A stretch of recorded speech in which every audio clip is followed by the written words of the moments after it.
안녕하세요. 지난번에 올린 2024년 테크 시장 리뷰 영상은 잘 보고 오셨나요? 오늘은 저번 영상에 이어서 2025년 테크 시장을 전망해보는 시간을 가져보려고 하는데요. 이전 영상을 아직 보지 못하신 분들은 확인하고 오시면 더욱 도움이 될 것 같고요. 오늘은 2025년 전망이지만 사실 2025년에 바로 된다기보다는 2025년에 주목을 받고 실제로 세상에 나오는 건 내후년 아니면 더 먼 미래일 수 있는 기술들을 위주로 많이 말씀드릴 것이기 때문에 이 점은 감안하고 들어주시면 감사하겠습니다. 선정 기준은 역시나 앞으로 세상에 미칠 파급력을 고려해서 제 주관대로 선정을 했고요. 다른 의견 있으시다면 댓글로 자유롭게 남겨주세요. 그리고 앞으로도 저와 함께 경제, 금융, 테크, 투자 공부를 하고 싶으신 분들은 구독과 좋아요도 부탁드립니다. 그럼 바로 시작해 볼게요. 가장 먼저 10위는 UAM 상용화입니다. 사실 이 UAM 기술은 2025년부터 상용화하는 걸 목표로 하고 있었는데 예전부터 쉽지 않을 거라는 전망이 많았었죠. 실제로 지금 우리나라에서 UAM에 가장 적극적인 회사라 하면 통신 3사인데요. SK텔레콤, KT, LGU 플러스 모두 이 UAM 상용화에 나선 컨소시엄 중 하나의 주축을 맡아서 사업을 전개하고 있었습니다. SK텔레콤 같은 경우에는 한화시스템, 한국공항공사랑 같이 드림팀이란 이름으로 1단계 실증 작업을 진행 중인데요.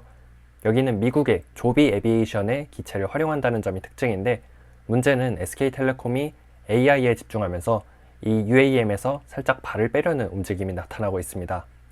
그리고 KT는 현대차, 현대건설, 대한항공, 인천공항공사랑 원팀을 만들어서 진행하고 있고 LGU 플러스는 GS건설, 카카오 모빌리티랑 퓨처팀을 만들어서 UAM 시장에 참여하고 있는데 이 팀들은 여전히 UAM에 최적화된 기체를 제작하는 게 쉽지 않아서 2025년 상용화는 사실상 물 건너갔다 봐도 되고요. 그렇지만 꼭 내년이 아니더라도 계속해서 주목받을 만한 모빌리티 기술이라서 10위로 선정했습니다. 그리고 9위는 바로 메타버스 시장의 대중화인데요. 지난번 영상에서 메타가 XR 시장을 주도하고 있다 말씀드렸었죠.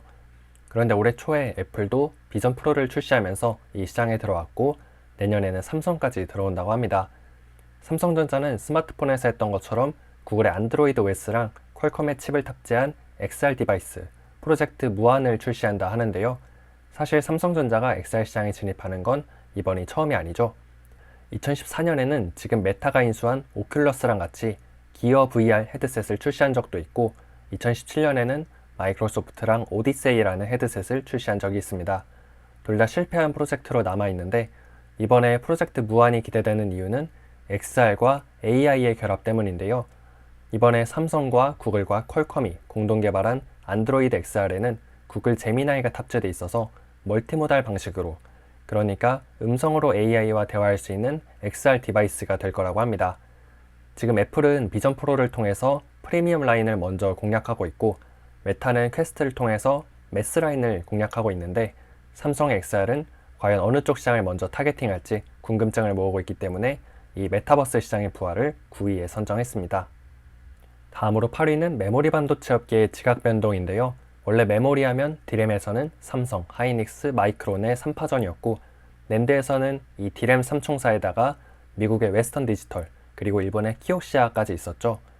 그런데 최근에 이 디램 시장에 생태계 교란종이 나타났는데 바로 중국의 CXMT입니다.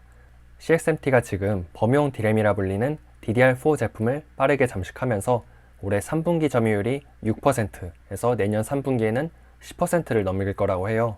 물론 아직 DDR5나 HBM 같은 최신 제품을 개발하려면 시간이 어느 정도 남아있다곤 하지만 DDR4 같은 레거시 제품도 이 디램 3사한테는 중요한 수익원이었는데 이쪽을 CXMT가 다 가져가면 결국 디램에서 치킨 게임이 다시 시작될 수밖에 없고 우리나라의 가장 큰 수출 품목인 반도체가 흔들리면 대한민국의 경제도 쉽지 않을 수 있습니다.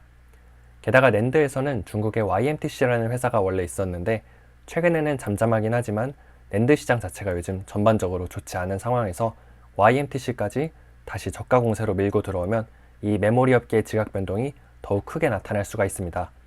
그래서 삼성전자와 SK 하이닉스가 내년에 좀 잘했으면 좋겠다는 마음을 담아서 8위에 선정했습니다. 7위는 수소 생태계 리빌딩입니다. 한때 뜨거운 관심을 모았던 수소 에너지가 몇 년 동안 조용했었죠. 그런데 올해 현대차가 넥소의 후속작인 이니시움을 공개했는데요. 아마 내년 상반기에 넥소 2세대라는 이름으로 현대차가 7년 만에 새로운 수소차 라인업을 추가할 예정입니다. 이와 관련해서 국내 건설사, 정유사 이런 곳에서도 다시 한번 이 수소 생태계 조성에 힘을 모을 것 같은데, 물론 내년에도 이 수소차가 많이 팔릴 것 같진 않지만 현대차도 수소 대중화의 원년을 2040년으로 보고 있다고 말했거든요. 그만큼 2025년은 수소 대중화로 가는 하나의 분기점이다, 이렇게 봐주시면 될 것 같습니다. 그리고 수소라는 에너지원 자체에 대해서 부정적인 견해를 가지신 분들도 많이 계시는데, 아직까지는 보조금이나 정책적인 지원 없으면 자생하기 힘든 영역인 건 맞습니다. 하지만 우리나라가 전 세계적으로 주도하고 있는 몇 안 되는 기술이기도 하고, 최근에는 현대차와 도요타, GM, 이 전통 완성차 3사가 손을 잡고 이 수소 생태계 리빌딩에 힘쓰고 있기 때문에 계속해서 기대를 갖고 지켜보시면 좋겠다는 마음에서 7위에 선정했습니다. 다음으로 6위는 폴더블 폰 시장의 변화입니다. 벌써 올해 삼성 갤럭시 Z 6번째 시리즈가 나왔는데요. 폴더블 폰 유저로서 한 가지 안타까운 점이라면 한 Z3부터는 큰 혁신 없이 몇 가지 개선만 됐다는 점입니다. 예를 들면 힌지가 접히는 부분이 파여서 보기 안 좋다는 걸 이 물방울 힌지라고 불리는 기술로 개선을 했었고, 폴드 같은 경우에는 무게를 가볍게 하거나 플립 같은 경우에는 저번 화면에서 보이는 그 디스플레이를 크게 만드는 변화를 줬었죠. 그럼에도 불구하고 폴더블 폰 시장이 별로 커지지 않았습니다. 여전히 전체 스마트폰 시장에서 침투율이 한 자릿수 초반대이니까 말이죠. 그 와중에 중국의 스마트폰 업체들이 이 폴더블 폰 시장에 뛰어들고 있고, 두 번 접는 폴더블 폰까지 내놓으면서 삼성전자의 폴더블 폰 위상이 흔들리고 있는데요. 그 와중에 2026년에는 애플에서 폴더블 아이폰을 출시한다는 루머가 쏟아지고 있습니다. 매번 나온다 하면서 안 나오는 폴더블 아이폰이지만 이번에는 여러 가지 정황상 진짜일 수도 있을 것 같은데요. 그래서 내년에 나오는 갤럭시 Z7 시리즈가 정말 중요한데, 여기에서 삼성이 혁신을 이뤄내지 못하면 지금 갤럭시 S처럼 위에서는 아이폰한테, 아래에서는 중국한테 끼워버리는 꼴이 날 수 있거든요. 그런데 갤럭시 Z7 플립에는 삼성의 엑시노스 2500이 탑재된다는 보도가 있었죠. 그래서 약간 불안한 마음으로 내년 폴더블 폰 시장이 중요한 변곡점이 될 거다라는 말씀을 드리고 싶어서 6위에 선정했습니다. 5위는 양자 컴퓨터 시대의 개막입니다. 얼마 전 영상에서 말씀드린 것처럼 구글이 자체 개발한 양자칩 윌로우를 탑재한 양자 컴퓨터를 공개하면서 다시 한번 양자의 시대가 우리 삶에 다가오고 있다는 걸 알렸는데요.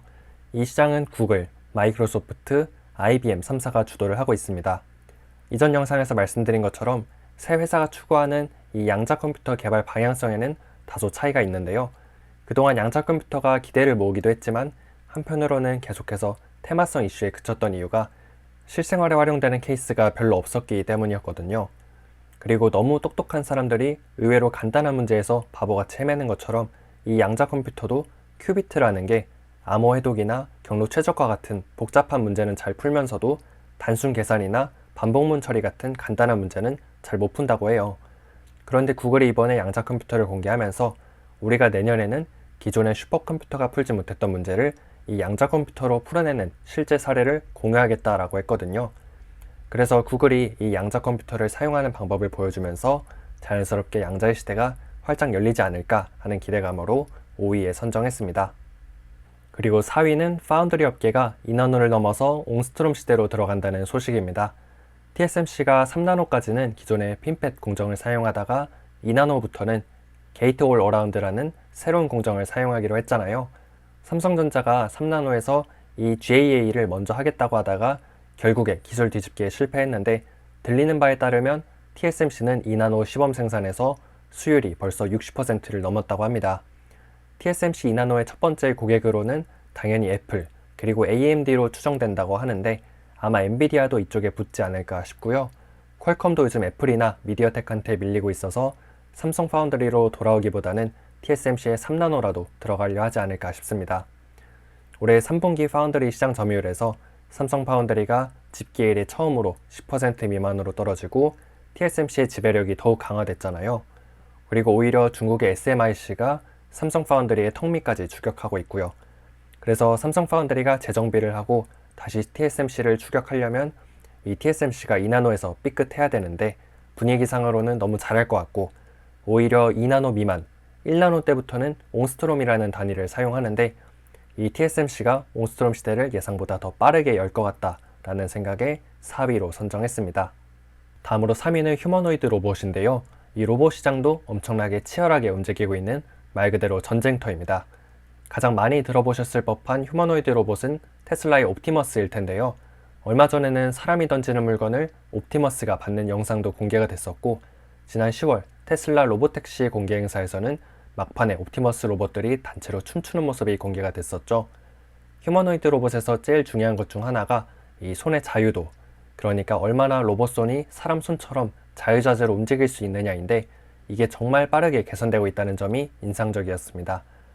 그리고 현대차가 인수한 보스턴 다이내믹스라는 회사에는 스팟이라고 사족보행, 로봇계라고 불리는 이런 로봇도 있고, 아틀라스라고 사람의 모습을 본딴 로봇도 있거든요.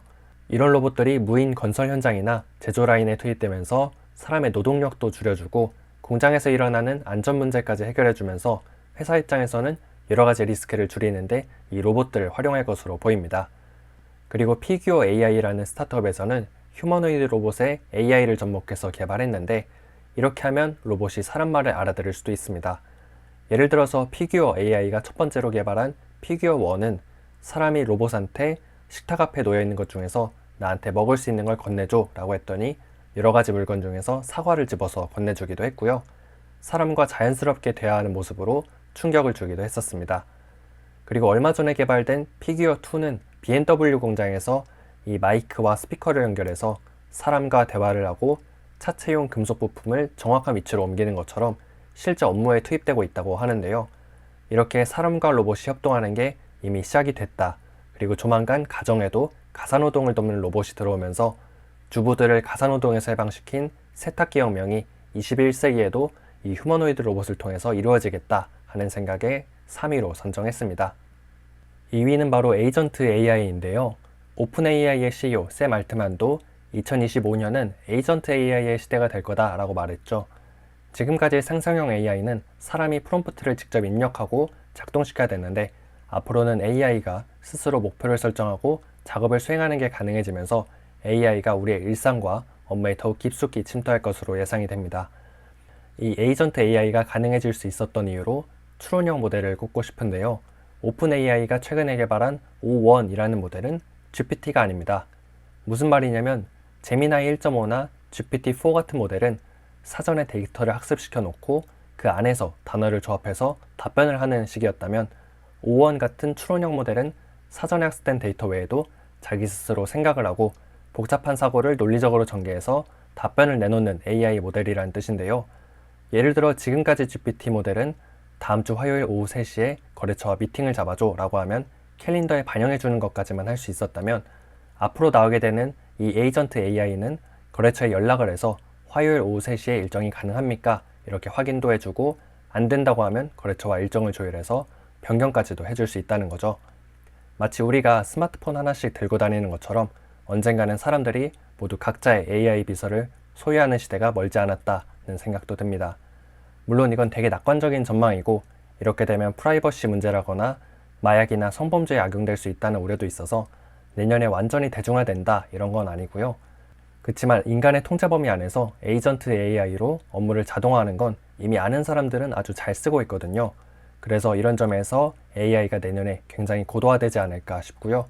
실제로 오픈 AI는 내년에 오퍼레이터라는 에이전트 AI 출시를 앞두고 있다고 했었죠. AI가 스스로 컴퓨터 화면을 제어하고 작업을 수행할 수 있다는 건데, 오픈 AI 말고도 엔스로픽이라든지 구글이나 마이크로소프트, 그리고 일론 머스크의 XAI까지도 이 에이전트 AI 시장에 본격 참전하지 않을까 하는 기대감과 흥분감에 2위로 선정했습니다. 마지막으로 대망의 1위는 바로 스페이스 테크입니다. 사실 에이전트 AI랑 스페이스 테크 중에서 어떤 걸 1등으로 꼽을지 고민을 많이 했었는데, 2023년부터 2024년 상반기까지는 샘 알트만이 이 테크 업계에서 라이징 스타였다면, 2024년 하반기부터 2025년까지는 일론 머스크가 돌아온 원조 스타 느낌으로 계속 주목받지 않을까 싶어서 일론 머스크의 스페이스X를 중심으로 하는 우주 기술의 발전을 선택했는데요. 일론 머스크가 전기차에 부정적인 트럼프를 지지하는 걸 보고 의아하게 생각하시는 분들이 되게 많으셨죠. 그 이유로 여러 가지 해석이 있지만, 많은 분들께서 일론 머스크의 진짜 목표는 우주 시장을 개척하는 거다, 스페이스X를 상장시키는 거다, 화성에 가는 거다, 이렇게 생각하고 계시는데, 저도 그 의견에 대체로 동의를 하고요. 트럼프 1기에도 우주 탐사에는 굉장히 적극적이었는데 그게 바이든 행정부 들어서 잠시 중단이 됐었죠. 그런데 이번에 트럼프 2기에서는 아르테미스 프로젝트라고 아폴로 프로젝트 이후 거의 50년 만에 유인 우주선을 달에 보내는 프로젝트를 진행할 것으로 보이는데요. 아폴로 프로젝트와 아르테미스 프로젝트의 가장 큰 차이점이라면 나사가 아닌 민간 기업들이 주도한다는 거겠죠. 그리고 그 중에서 리더는 당연히 머스크의 스페이스X가 될 가능성이 가장 높고요. 실제로 스페이스X가 달과 화성 탐사를 목표로 개발한 이 대형 우주선 스타쉽이 얼마 전에 6번째 시험 발사를 했는데 여기에 트럼프 당선인이 직접 참관을 하면서 힘을 실어주기도 했었습니다. 그리고 5번째 시험 발사에서는 이 발사체의 하단 부분이라 할 수 있는 슈퍼헤비라는 로켓 부스터 부분을 다시 발사 탑으로 돌아오게 해서 젓가락 팔로 잡기도 했는데 이번에는 안전 이슈로 시도하지 않았다 하고요. 아무튼 2025년부터는 본격적인 우주 탐사와 상업 활동이 전개될 것으로 예상이 되고 위성통신 같은 기술도 빠르게 발전할 것으로 예상이 됩니다. 그리고 일론 머스크의 스페이스X가 잘 나가면서 라이벌이라고 할 수 있는 제프 베조스의 블루 오리진도 주목을 받을 것으로 보이는데요. 이 우주라는 영역이 아직도 미지의 세계고 어릴 때 공상과학이나 상상 속에서만 등장했던 건데 이 두 명의 슈퍼 천재가 이끌어가는 우주시장 개척이 커다란 설렘을 줘서 2025년 주목해야 될 대망의 테크 1위로 선정했습니다. 자, 오늘 이렇게 2025년 테크 시장에서 주목해야 될 기술 탑 10을 함께 살펴봤는데요. 아직 공개된 기술이 아니다 보니까 사람마다 생각이 굉장히 다를 것 같아요. 그래서 여러분이 가장 기대되는 기술, 꼭 내년이 아니라도 2030년 정도를 바라봤을 때 가장 기대가 되고 설렘을 주는 기술이 무엇인지 댓글로 많이 남겨주시고요. 정말 2024년이 이제 2주밖에 남지 않았는데 대한민국도 빨리 이 정치적인 혼란이 안정되고 우리도 내년에는 우주, AI, 로봇 이런 발전적이고 건설적인 기술 이야기를 많이 하게 되는 날이 왔으면 좋겠습니다. 가시기 전에 구독과 좋아요도 한 번씩 부탁드리고요. 오늘도 좋은 하루 보내시길 바랍니다. 감사합니다.